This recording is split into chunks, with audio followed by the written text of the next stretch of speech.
I am genuinely embarrassed how long it's taken for this episode to get released. We wanted to include it as part of a mini-series with its Ionian neighbours, that's Kefalonia and Zakynthos. But there were several months between going, and then I had other episodes I wanted to do in a certain order. Yeah, this was filmed a long time ago. Without giving too much away, we went there less than a month after we filmed the Malta episode. That really seems like ancient history now, but mainly because it was mainly about ancient history. So let's kick this off with a low-angle flag shot. I had thought Corfu was a bit of a hairdresser's holiday location. I mean, you don't ever hear someone saying they've gone to Corfu and then feel a sudden swell of admiration, do you? Like, whoa, how adventurous of you. But still, Jen and I had fallen in love with Greece, and just being basically anywhere Hellenic is bliss. Corfu is about as far up the western coast as you can be without leaving Greece. In fact, the mainland border stops about 2/3 of the way up Corfu, leaving the northern chunk of the island facing Albania, which we did sneak over to for a day, but that's a B-plot of its own. For the most part, it's quite a long, thin island, and no shock, tourism has a huge role here. We were going out in April, mainly because that's when we found the cheapest flights. I had sort of assumed that because this was so close to Easter, that would mean there'd be a lot of activity from various countries all decamping there for a break. But not to spoil the conclusion just yet, this was a lot lower of a low season than I'd anticipated. On our flight there, we were very lucky as we looped all the way around Corfu and back up again, so I got all this beautiful aerial coverage of the island. Yeah, that was a freebie. And Corfu Airport is quite absurdly pretty. Just look at it. Yeah, I'm going to just hold on this shot. I don't care what you think. Okay, that's really not true. Please like, share, subscribe, and oh my goodness, please. The airport is also close enough to the town that you're being pretty lazy if you don't just walk the half hour, and if you do, you're soon rewarded with this panoramic.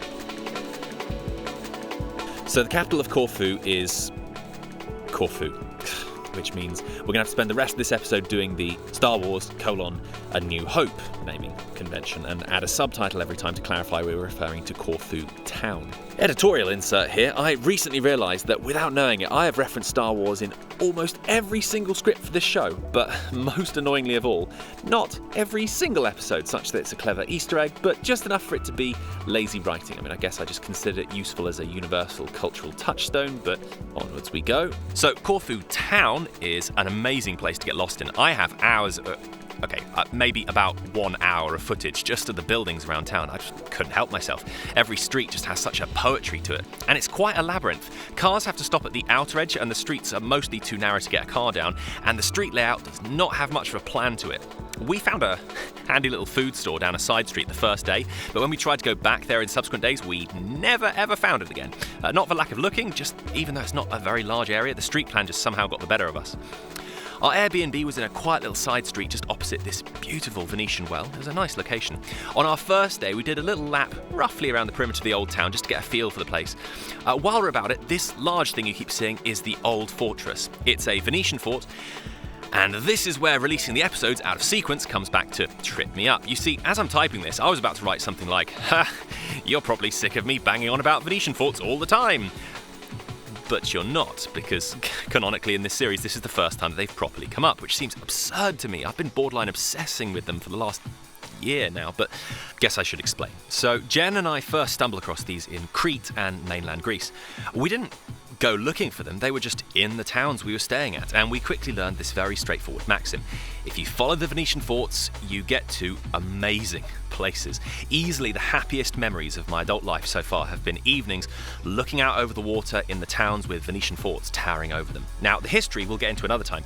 I'd never even heard of the Venetian Republic, which, yes, to be clear, we're talking about the Italian city of Venice, that one. It's a great story, and one day I'll get into it at length, but for now, just accept the Venetians were amazing, and both the towns and fortresses they built are some of the best places you can visit in the Mediterranean. Okay, so we're all caught up. So that's the old fortress, which sort of begs the question, does that mean there's a new fortress? And yes, it does. It's here. It's a bit more angular and less pretty than the old fortress, but hey, I mean, if you had to try and repel cannon fire with your face, I think you'd be a bit blocky yourself. That first day was just bliss. Like, you have a vague notion of the place you're going to, but then you actually get there and you breathe it in, and it's so much more than you hoped. There was even this mushroom cloud rising above the old fortress as the sun went down, like someone had detonated an adorable pink nuclear bomb on the mainland opposite. Remind me to explain Gyros later. I'm front-loading this episode with far too many digressions. Okay, day 2. Now, I got up super early to see the town. Now, I'm not suggesting, I'm telling. actually do this. Don't make excuses. Get up super early, go and see the town. Make one of the best memories you'll have this year, and thank me later. Because of all the mountains, the sun takes a little longer to appear. It's like, okay, fine, just give me more gorgeous footage if you insist. We were getting a bus to the western coast of the island. This is Angelokastro, the beach that adds more syllables every time you try and say it. There's a monastery up the top of the rocks, which you can pretty much ignore in favour of the sweeping views. I mean, I know, me ignoring a monastery seems weirdly off-brand, but what can I say? It's pretty modern and it's not anywhere as interesting as build. We weren't actually there for the monastery or even Angelokastro itself. See, we were very bus dependent on this trip, and while it was nice to see the beach, our prize was still a long way away. It's actually just in this shot, though I didn't realise it at the time. Now let's freeze that for a second. Now you'd think, okay, beach here, Angelokastro over there, bus goes to beach, Dave and Jen walk to Angelokastro, yeah, perfect. And those would be the conclusions you draw if you looked at this on just a flat map and didn't examine the actual terrain all that hard. So, only separated by a couple of miles as the crow flies, but we are not crows, and the actual path you have to take, well, it's like getting a child to scribble the most needlessly circuitous route you could possibly imagine between the 2 points, and that will be your walk for today. So, yeah, we zigzagged up this road for maybe a little less than an hour. The path didn't yield much footage, but soon the altitude was serving us these unbelievable panoramas of the western coast. Apologies for past me, by the way. At this point in my life, I believe for some reason that everything had to be pans. And handheld pans aren't very good. I mean, it could be worse. Watching back our first episode, and Lucia practically gives me whiplash. But this is all the footage I've got to work with, so apologies. The path somewhat stops messing around when you get to the village of Lacones. Be on the lookout for the cut-throughs to save you going the long way around. I mean, hang on, wait, what am I saying? This entire path is the long way round. But anyway, we're about an hour and a half in now. There's cafes along the way with one of my all-time favourite espresso vanity shots. We still had to walk around for about another 45 minutes after that too, until we finally found ourselves looking up at Angelokastro. It's a Byzantine castle located at the top of a rocky crag in the best lookout you could really hope for. It was at this point we had to accept that any altitude we'd gained, we'd have to lose before starting the climb up to the castle. Based purely on castle construction, it's not exactly Mont Saint-Michel, but getting to the top almost did feel like something of a pilgrimage by this point. The rather unexpected appearance of rain on the way back meant my camera pretty much stayed in my bag. We were just relieved to have something to cool us down. We were pretty gross and sweaty by that point, but considering we'd covered about 16 kilometres with plenty of altitude, I think we could be forgiven for that. Back to Corfu town for a well-deserved moussaka. I was up early next morning, but to a very different landscape. Now, this day might seem like a strange choice. This is Kavos. Now, it seems like everyone's heard of Kavos, or at least by its rep.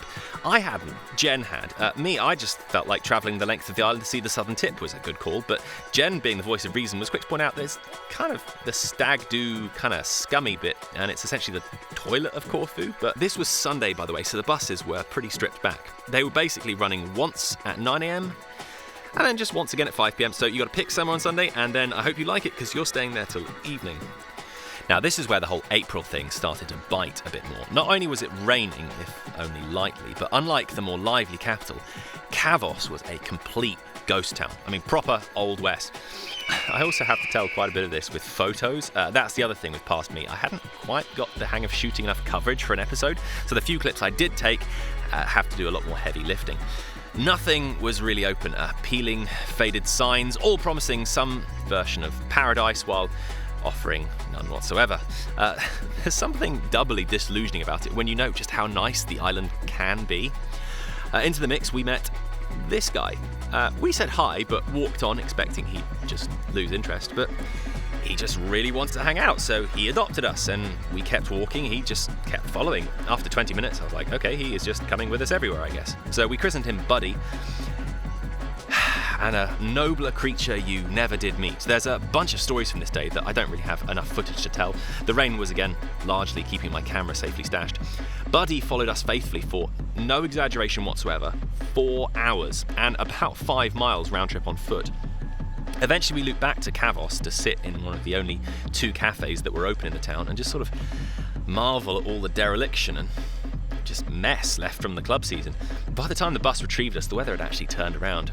We surprisingly managed to find Buddy once again to say goodbye, and then he passed into legend, and still snaps my heart clean in two to think of him homeless on the south of Corfu. But He was one smart cookie, so I'm sure he'll keep adopting strangers and staying by their side till one cold January when he's all shivering in a bush, all alone, and he just never... So I'll just be quietly carrying the crushing guilt of that for the rest of my life. I assume I ate that. I mean, doesn't seem to matter now, does it? So, this is what happens when you walk a lot in the rain and you're wearing turquoise shoes. Yeah.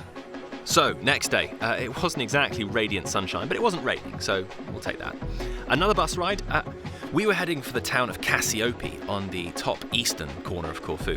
I'd mentioned about the geography earlier, and partway up my phone lit up with a message. Welcome to Albania. While you're here, calls and texts will cost about the same as a university degree because you are outside of the EU. So I slammed on the aeroplane mode. However, upon returning to Corfu town later, that didn't earn me a new text saying, welcome back to Greece. So I had to avoid using my phone for the next couple of days, or I'd need a bailout from the IMF just for sending a text. Cassiope was very nice, if a bit more low-key than Corfu town. We explored the Byzantine castle on the hill. Again, not going to appear in any Disney animated films anytime soon, with mainly just rubble and a few walls visible, but it's still a nice catch. The whole time we were there, the weather was a little indecisive, but thankfully the clouds seemed contented to just dunk all over Albania instead. We were actually nearly ready to wrap up. We sneaked over to Albania the next day for a day that definitely needs its own episode, but then we just had one more day. We'd done as well as we could manage to get to the outer corners of the island, so it only made sense to head to the top left. This is the Canal du Hamois. I mean, of all the clearly made up by the locals as tourist magnet gimmicks, the theory here is that all couples swimming there remain in love forever. Bit generic as a piece of folklore, actually. Since this is clearly marketed at the highly suggestible, can't you really shoot for the fence with promises of immortality, or maybe that all the taps in your house will run with delicious Pepsi Max? Why can't we just say, that's some nice geology, hey everyone come get a shot of the cool looking rocks, maybe jump in, why not? Just enough of a walk away to take most of the afternoon, but still within easy reach. This is the Shinari Cap. I think I got that. This is definitely a spot you want to get a view of. I should have taken the time to appreciate this more, to be honest. You might be able to tell it was pretty windy that day, and we actually needed to be heading back to not miss the bus. So yeah, Sidari and the Northwest really more than ever exemplified the April vibe we'd been getting pretty much everywhere except the capital. There's all this stuff there for thousands of tourists to descend all at once, yet Easter break, visitor numbers barely breaking into double figures. There's clearly a lot about the world that I don't understand, but as a Brit, I don't get why there aren't a few hundred of us spread across every square mile of the island being like, wow, even in less than perfect weather, this is superior to the British Isles in every conceivable way. Okay, so to be clear, it was something about 80-20 sunshine to rain. In the UK, we have that same ratio, just reversed. This place is incredible, and while I could understand it being a bit dead in maybe January, I'm shocked that nothing's picked up even in the Easter break and in April. Oh, and just down from the bus stop, there's this rather dank creek that drains out into the sea. There's a part of me that really hopes that some ill-informed tourists have mistaken this for the Canal du Hamois and jumped in there instead. So, bus back, and one more morning to feel like the luckiest guy in the world. I mean, sorry to be sappy about it, but getting up at 6, walking in the cool of the historic streets, catching the sunrise, getting coffee because the Greeks know what matters and all the coffee places are open at the crack of dawn. I mean, how could you stay in bed when all that's going on? I cannot wait to go back to Corfu and do this all again. I don't think I could really grow tired of this view, but we can't keep this episode going much longer, so last bits. I mentioned before that this was the early days of the travel blog when I was still getting the hang of what works and what really doesn't. Arguably, this process is still very much ongoing, but even while I cringe seeing these clips back, and I sure as hell wasn't going to open the episode with this, I might as well play you this segment I recorded in situ. So, you might be wondering why it is that I don't do more segments to camera while I'm actually here and I do it all in the voiceover in post. Well, that's Jen, that's my wife. Have you any idea how annoying it is to be on holiday with someone who's doing this the whole time? Yeah, trust me, it's better this way. Yeah, we quickly went off the idea of trying to record any sort of live segment as part of the trips because it just requires you to make a bit of a tit of yourself in public. And I mean, who wants to be on a bus with some guy being all like, hey, what's up, guys? Don't forget to ring that bell. Oh, yeah, and this dog, Stray, bit of a legend, kept seeing him out and about, and common decency prevented me from filming this exact moment, but saw this dude strategically mount one of the planters in the square by Coffee Island and take a dump on it like it was an oversized litter box. That's pretty gangster. Now, if I'd taken more detailed notes at the time, I could have maybe given you a bit more detail on the coffee places, but truth be told, in all of these cases, the best I could really manage was, well damn, that is some good espresso. So there it is, the most boring conclusion I could possibly present you with. These three are all really good, because the Greeks just somehow have this ninja spidey sense for coffee. What can I say?